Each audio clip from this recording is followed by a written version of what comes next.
Thank you, Ryan. Our next speaker is Dara Lovitz, who is the author of Muzzling a Movement, The Effects of Anti-Terrorism Law, Money, and Politics on Animal Activism. She is an adjunct professor of animal law at the law schools of Temple University and Drexel University. She was selected by the Super Lawyers magazine as a rising star.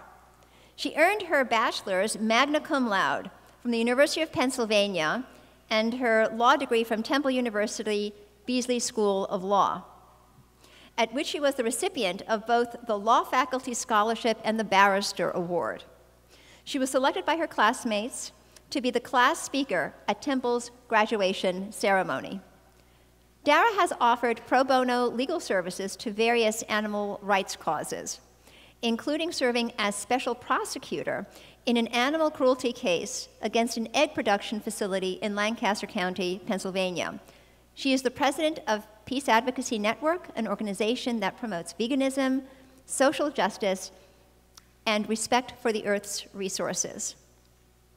And she is also a board member of 4 Feet Forward, an organization that helps grassroots animal advocacy organizations with their legal and media campaigns by offering professional services at no cost.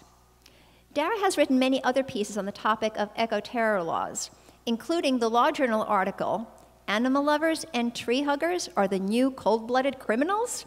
Examining the Flaws of Eco-Terrorism Bills, and the Pennsylvania Lawyer article, Beware the Terrorist in Your Neighborhood, the one with the rescued cats. Please welcome Dara Lovitz.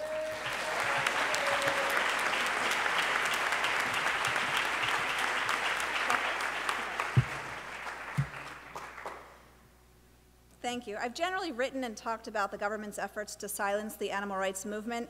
So I'll give an update of the ADA, Animal Enterprise Terrorism Act, which I'll call the ADA, and then talk about ag-gag bills. As to the ADA, and as most of you know, I think you raised your hands when Odette asked the question, it's a federal statute that broadly criminalizes animal rights activities and thus inhibits our free speech. Blum v. Holder is a federal lawsuit challenging the ADA, and it's challenging it as an unconstitutional infringement on free speech, the theory being that the plaintiffs, 5 animal rights activists, are fearful of being prosecuted as terrorists under the ADA, and thus their advocacy efforts have been chilled and inhibited. In other words, they can't feel free to speak out on behalf of animals so long as the specter of the ADA hangs over their heads. Naturally, the government sought to dismiss the activists' complaint. And some groups who are not parties to the lawsuit wrote into the court to support the government's efforts. Here are some of the names of those groups who wrote in to oppose the plaintiff's complaint. National Association for Biomedical Research, Federation of American Societies for Experimental Biology, Massachusetts Biotechnology Council, and then a whole list of individual doctors and researchers. Why are these biomedical research groups and individuals opposed to the plaintiffs challenging the ADA? Why do these groups want to keep the ADA on the books? Because they don't want you to tell them that they shouldn't castrate adult male rats and place them in a cage with newborn baby rats and then document the rates of killing and cannibalization. State University of New York. Because they don't want you to publicize that they strap baby monkeys in chairs with their heads restrained by head bolts, place them inside the inner frames of multi-axis tables, and then shake and spin them at varying velocities. Washington University. Because they don't want you to get in their way when they administer electric shocks to dogs that are so painful that the dogs frantically run around howling, urinating, and defecating. And then the researchers continue to repeat the electric shocks until the dogs would, instead of panicking, eventually just submit, stay still, and quietly whimper until the shocks terminated. University of Pennsylvania. The researchers want the freedom to torture, just like we want the freedom to speak out against that torture. Ryan Shapiro, whom you just heard speak as a plaintiff in the Blum v. Holder case, means he's made himself part of a public record. He has to attend depositions, hearings, make court appearances, and generally be available to his attorney as the case requires. Serving as a plaintiff in a lawsuit can be a major time suck, and he's making a lot of sacrifices to protect our rights to free speech. So when you see him this weekend, you should not only thank him for all he's done for animals, but thank him for all he's doing for our rights to free speech.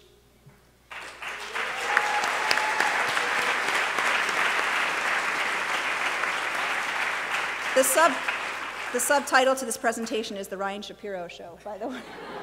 But on to ag-gag bills. Ag-gag bills criminalize taking photographs, videos, sound recordings on farms without the consent of the owner. They cripple the ability of investigators to expose not just animal abuse, but also food safety concerns, environmental or labor violations, and basically any other illegal or unethical behavior. In other words, ag-gag bills are bad for the health and well-being of animals, and bad for the health and well-being of humans. They also threaten our constitutional rights. They stifle our dissemination of information and inhibit our First Amendment right to free expression. Many states across the country have tried, but thankfully failed, to pass these ag-gag bills. But there are a handful of states that have them, including, I'm sure as you heard, Iowa and Utah, which are the most recent bills. On a personal note about my journey to veganism, not that you asked, but I'm going to tell you, when I went vegetarian originally as a 12-year-old, it was because I saw pamphlets that showed pictures of cows and chickens, and really they were suffering in these pictures, and I immediately went vegetarian. Later I saw videos of egg-laying hens, and it was an easy transition for me to be vegan. I want to know from you, though, on your journey to veganism, for those vegans out there, how many of you, raise your hands, if photos or videos were instrumental in leading you to become vegan? Okay, keep your hands up and look around. That's a lot of people in this room. Would we all have been vegan if it weren't for a photograph or a video recording? If we didn't hear the screams of animals as they're tortured on the farm lab or see the video footage? I'm not sure we would all be vegan if that's the case. So these ag-gag bills are bad for us, they're bad for the animals. We can, however, attack the ag-gag bills directly. If your state legislator is entertaining a possible ag-gag bill, contact your representative. Send a personal letter, hand-deliver it if you can, try to set up a meeting, discuss the issue with other constituents, form a coalition. You can also pay attention to the email alerts that come around from animal rights groups and do the action items that are requested of you, whether it's contacting your representative directly or helping out on a letter-writing campaign. But we can also attack these ag-gag bills indirectly.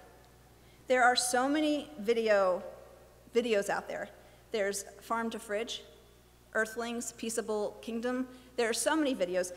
We should do what they don't want us to do. The ag-gag bills are specifically trying to prohibit us from disseminating the information. So let's specifically defy what they're trying to do across the country.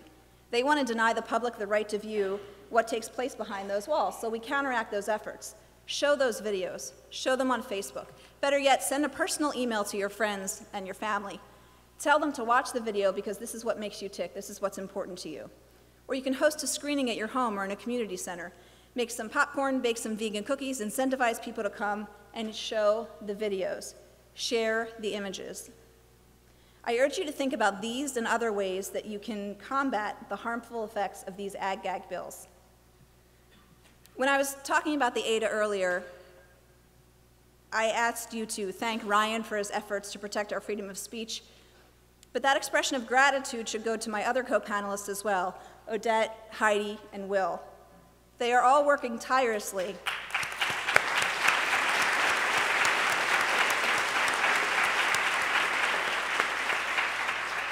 They are all working tirelessly to ensure that we can maintain our constitutional rights to speak freely. I'd like to conclude with one of my favorite quotes from Hillary Clinton. She said, quote, "History has shown us that repression often sows the seeds for revolution down the road." She was referring to internet freedom, but I think the quote can easily apply to our movement. Again, the quote is, "History has shown us that repression often sows the seeds for revolution." The government may think that by trying to instill fear in us and by attempting to chill our activism, that we are going to actually quiet down. To the contrary, and if there are federal agents in this room, I hope they can hear this loud and clear. To the contrary, by investigating us in order to repress us, the government is just sowing the seeds for a revolution. We're only going to try harder, and the volume with which we speak, our message, it's only going to get louder.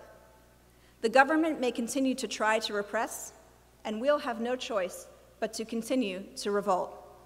Keep up the great work, everyone. Thank you.